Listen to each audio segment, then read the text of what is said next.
CzarThwomp here, and welcome to episode 39 of the Great Ace Attorney Adventures. Last time, we did another examination summation, in which we found out that apparently London in the Ace Attorney universe, during the Victorian era, had a very, very poor way of marital management, because apparently the common way of arguing was throwing things, just projectile household objects, which helped us to propose a new theory that the knife that was used that basically stabbed Olive Green, basically it was thrown out the window by Mrs. Garrideb during the whole argument, and now we're going to go in and we're going to basically prove it.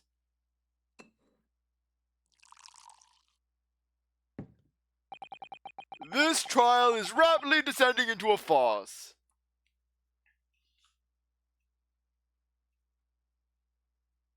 Like a corked wine, the first few sips are bitter enough. But what follows is so repugnant, it's good for nothing save the gutter. If I may, Lord Von Zieks, the defense has just put forward a credible alternative explanation for what happened. Credible? Is that your considered opinion, Mr. Foreman? The defense's argument is a joke to which I barely know how to respond, but let me start by insisting that you must all familiarize yourselves with the relative positions of those places being discussed. What do you mean by that? What's his angle this time? It should already be more than apparent that between the crime scene and the Garrideb household runs a rather wide street, Briar Road. Which means that the distance from the Garrideb's house to the scene is some, 15 yards. Let me see here. 15 yards. That's around 14 meters. 14 meters? Oh, that's a little farther than I imagined. And as you ladies and gentlemen of the jury rightly noticed as having pretentious significance, the fourth book was found in the victim's clutches. In other words, the smoldering book, wantonly held by the lady of the house, traveled some 15 yards to land on the opposite side of the road, neatly between the collapsed victim's fingers and thumb. Is that your final conclusion, my learned and deluded friend? And did the jackknife follow a near identical trajectory to the plunge into the middle of the victim's back? Did it have some weird boomerang effect? Did she toss it and then it flung around like a boomerang and then hit her right in the back? This fantasy is somewhat stretching the notion of having a bad day for the victim, I think. Even those pathetic serialized detective stories have more believable plots. And then basically, Van Zieks, he starts hearing Sherlock Holmes theme. Why do I hear boss music? And then Holmes bursts into the courtroom and punches Van Zieks. Now I say, my stories are perfectly credible. They are 100% true, as written by my 10-year-old roommate. That's right, Holmesy. Beat him up, Holmesy. Hit him with the crowbar, Holmesy. Ah! There's nothing I can say to that. That prosecutor loves the sound of his own voice. Miss Susato! Serialized detective stories are pathetic, are they? How dare he? Yeah, now Van Zieks is gonna get Susato takedown. Susato's gonna Susato takedown him right into the things where he can join juror number 5, and he can join juror number 5, Roly and Beepo. Beepo's not even married, but Beepo's just gonna jump in there just to end it all. Beepo wants to be part of his misery. Beepo doesn't want to live in this horrible world anymore. Beepo wants reprieve. Maybe let's pick our battles here. My lord, might I be allowed to speak? As judicial assistant, you may speak for the defense, yes. Go ahead.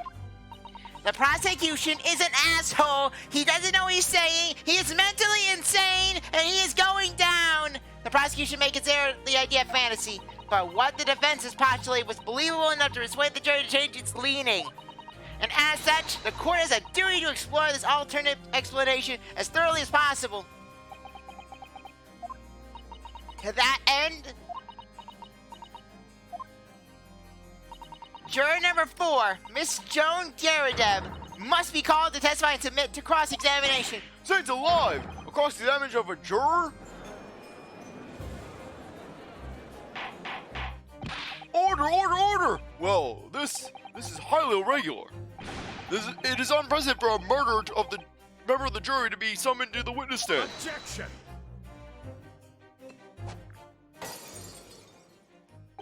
And unnecessary.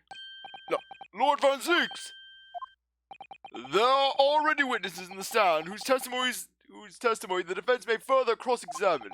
If my learned friend's partial theory has any truth behind it, then both a burning book and a jackknife must have thrown through the sky before this couple's eyes. And we must assume they would have been able to testify accordingly. What say you, witnesses?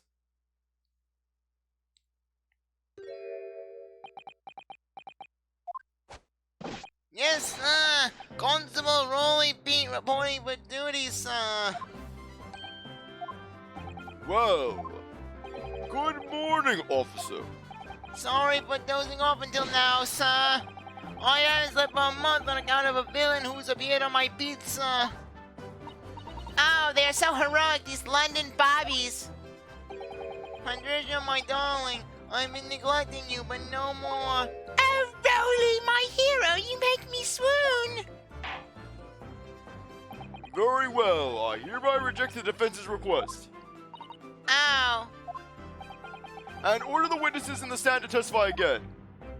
State forthwith before the court any details pertaining to the defense's alternate explanation of events. Yes, sir.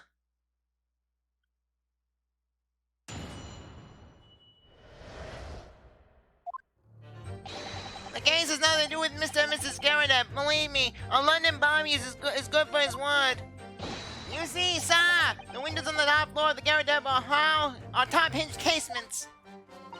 Obviously, if anything had been thrown out of the window, we would have seen it. I did leave the scene to go fetch your help, but my trusty Roly was there to make sure nothing was disturbed. I didn't take my eye off the crime scene for one moment, sir. Nothing strange to report on that front, sir. Well, this is quite startling. Top hinged casement windows. That detail was not in the police report, Constable. Oh, yes, I'm sorry about that. I must have been a little drowsy. Ahem. You cannot excuse your sins with drowsiness every time, Constable. No, sir. Sorry, but what exactly is a top-hinged casement window? And you. You cannot excuse your ignorance with such trite remarks, my learned friend. Of course. Sorry. I found it, Mr. Naruto. Cast your eyes back to the windows in Mr. and Mrs. Garrideb's room. All right, I'll try. So the window opens in order to allow air to circulate inside the house. But as it's a top-hinged casement window, it swings open along the upper edge, you see. I'm glad you've rectified your ignorance. A casement window's most prominent feature is its stay, a metal bar which prevents the window from being opened beyond a certain amount. It prevents it from opening? This is all news to me. Absolutely correct. In other words, if a book or knife would have been thrown through the open window, it would have clattered against the pane and fallen straight down to the pavement below. No! You see the problem then? Good. Your education in Windows is complete. There was never any possibility of either the book or the knife traveling 15 yards over the road. That is, unless the window pane had been shattered, something we've discounted already. That can't be! Did you see that, Roly? That young Japanese man just collapsed in agony. Oh, yes, my darling. I saw it. I saw how he crumpled before me. Oh, Roly, you're so strong. How is this happening? I haven't even started the cross-examination yet, and already my argument's been destroyed. Counsel, if you could drag yourself upright again, the court awaits your cross-examination. Yes, my lord. Oh, good. Another desperate situation.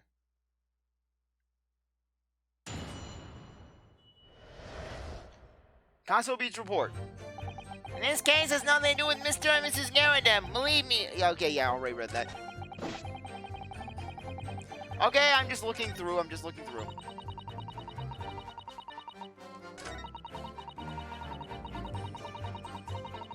Hold it! Okay, press this.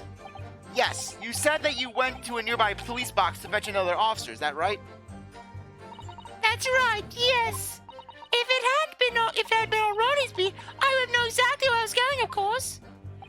Don't feel bad, my love. You can't be expected to know the location of every police box and every beat.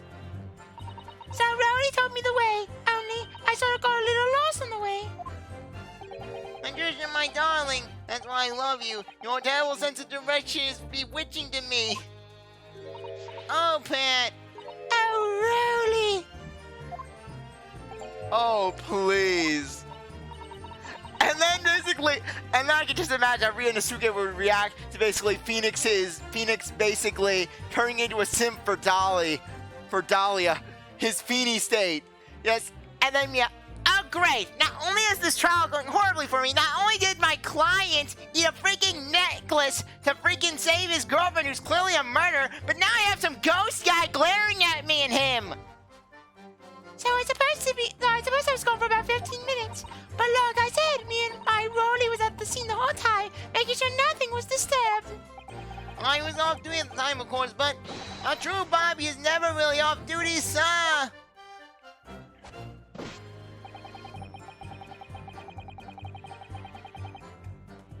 Hold it! Nothing to report. That's correct, sir. I had my eyes wide open the entire time. Never looked away for a second. No one else approached the scene, and nothing was removed from it. I can swear that on the yard's honor, sir.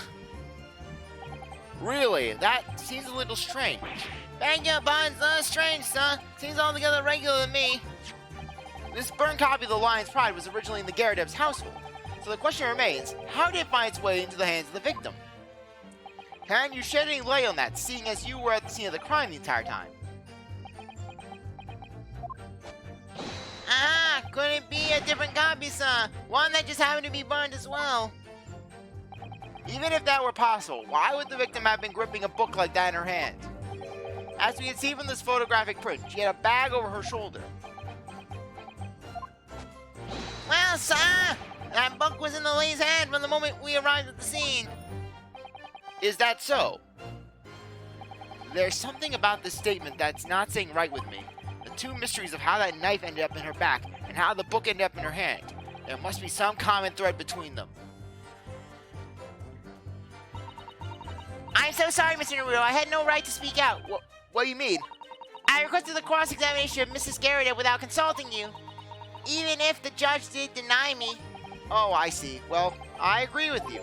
We do need testimony from Mrs. Garrideb if we are ever going to get to the truth on this matter. Do you really think so? Well, think about it.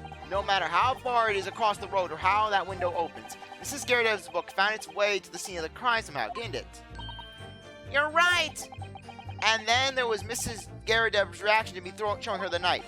The woman's hiding something. I'm sure of it. You're right again. We need to use this cross-examination to uncover more clues.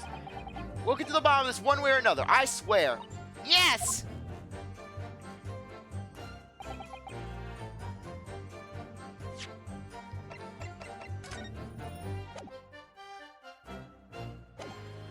Hold it! Okay, I just wanted to double check. How can you say that for certain? A very good question, sir. And the answer is this. Is as the noble founding principles of the force written on it as a reminder to all policemen of our sworn duty. He chose that before, didn't he? Did he? I can't say I remember. To patrol the streets of London and uphold the peace of the common man. It's what the job's all about. And that is why I can stand here today beside my long-suffering wife and tell you as Bobby is good for his word. While rubbing my tired eyes admiringly, sir. Oh, Roly, you're so manly. Of course I am, my darling Patricia. Oh, Pat. Oh, Roly. No, none of this is what I meant. I meant, how can you say for certain that this case has nothing to do with Mr. and Mrs. Garrideb? Oh, I see, sir. You just said so earlier, sir. Yes, well, so could you answer the question? What was a waste of time then? That was a waste of time. Absolutely, sir. I will answer it to the fullest of my abilities, sir. And that's the surprising reason why Mr. and Mrs. Garrideb's domestic dispute can't be related to this crime. Yes, the domestic abuse. Mrs. Garrideb throwing knives, throwing books, throwing Mr. Garrideb, just tossing them all out the window. Just his back against the window. Ah! Just Garrideb, his back against the window. He falls out. He lands on top of Roly. I think I may have found a person. Tell this person to find me medical attention bat. But before I get to that, sir, just one thing. Yes? I'd very much like you and all your countrymen to understand the Great British Institution of Scotland Yard. So I hope you'll take back some tales of us London Bobbies and how we uphold our guiding principle. I want to be in a scroll. I want myself to be in an artistically detailed scroll. I want to be riding a wolf, or to have eagle wings, or to have it where I have really big muscles and I have Super Saiyan hair. I wasn't planning on going back just yet. I've only just arrived here.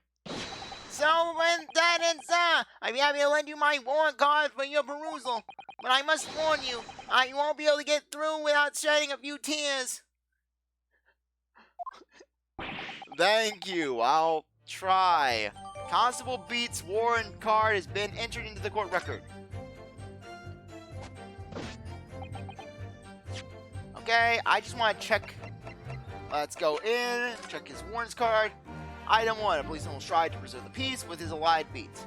Patrolling officers expect to walk 20 miles around his beat every day for the furtherance of community relations. Item 1, any crime falls under the jurisdiction of the beat in which they are discovered. When a crime is discovered on his beat, a policeman must assist with the initial investigation and help detectives.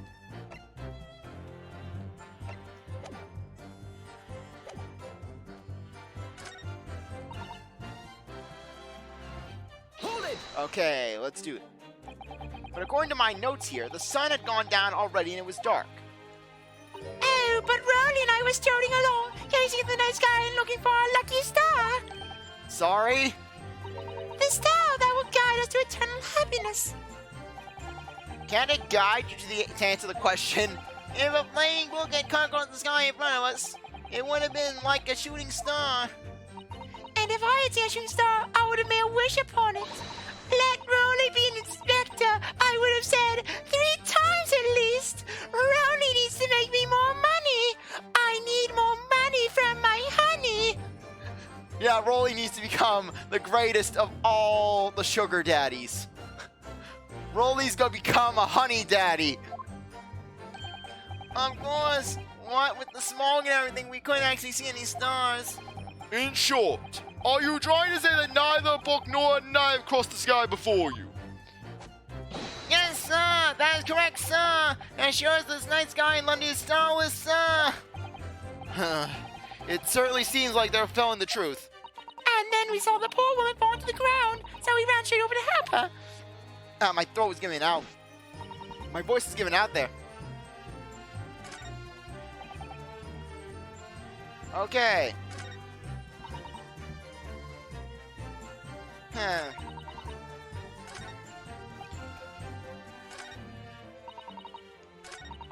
Okay. Okay, I just want to do this. Okay.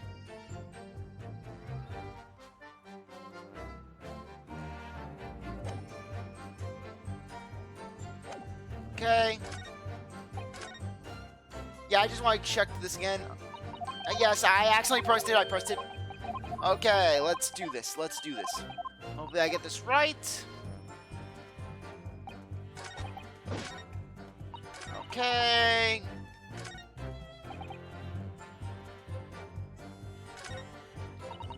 Okay, I just want to look through. I just want to look through. Okay.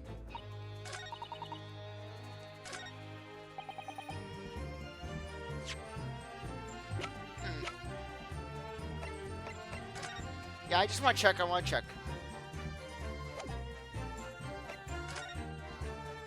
Okay.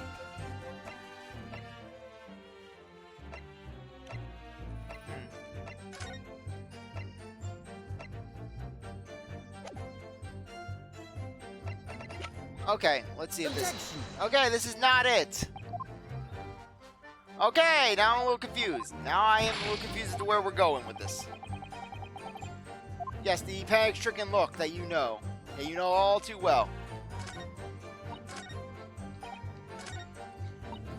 Okay.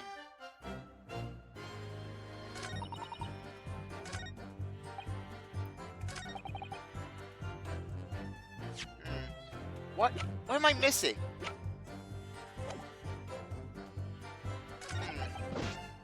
Yeah, basically I know that it's going to be a thing where basically Roly didn't want to help in the investigation because he wanted to basically spend time with his wife. I know that. But it's basically going about how to get there. That's the issue.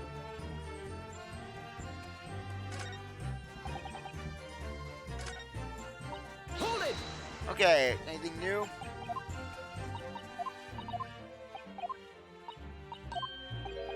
Okay, I just want to verify that I'm not missing anything.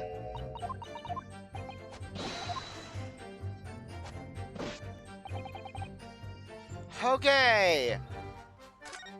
Oh, come on, not again.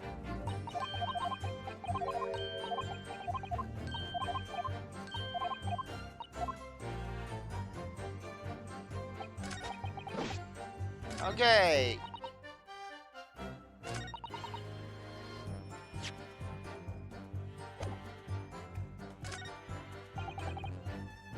Okay, can we just check what's going on?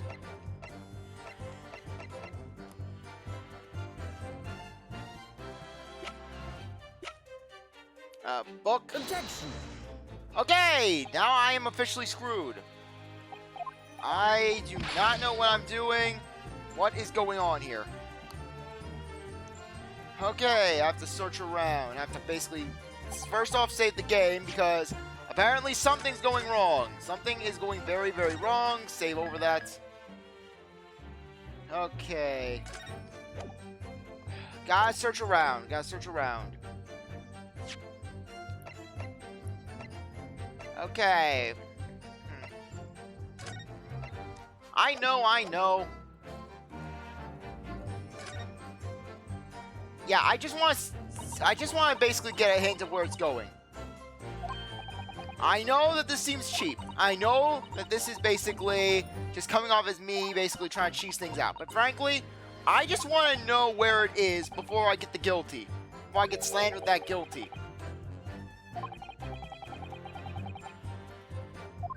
Okay. Okay, come on.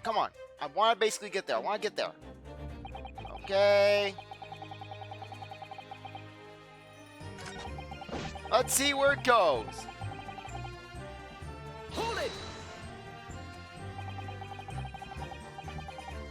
Okay, did I not read that? But what you mean they don't fully? Is that correct? Yes, sir. There's the... How did I miss this one piece of testimony? That just not to allow a time in the house, you see, so they're restricting how much they open. And therefore, anything thrown out the window from inside the room would simply strike the pane and fall to the street directly below. For clarity, allow me to mark the map. Here is the location where objects would have fallen.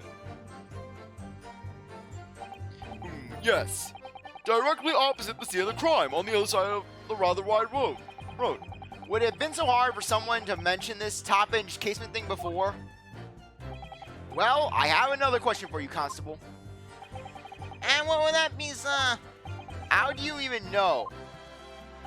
Why would you have any idea what sort of windows Mr. and Mrs. Garrideb's house is furnished with? Well, sir, that's very simple. You see, I helped with the investigation yesterday. Okay, I think we got something. Okay, let me just go off turn story mode, because apparently I missed things. Peruse. Excuse me. Do you have something to say? Add, Miss Beat. Sorry. You look, well, delighted. Is there some particular reason for that? Oh, I was just remembering. That's all. We really were so lucky. Lucky? What do you mean? Well, of course I feel terrible for the poor woman who was attacked. Don't misunderstand me, please. We were just so lucky it didn't happen on Roly's beat. It was so close, you see. Oh, I hadn't realized. Oh, yes. That street Briar Road, that's the boundary between Roly's beat and the next one. Isn't that right, my love?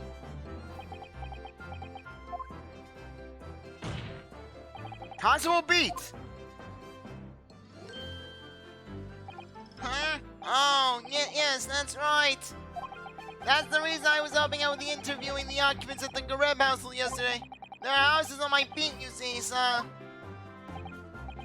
That really was cutting it close then.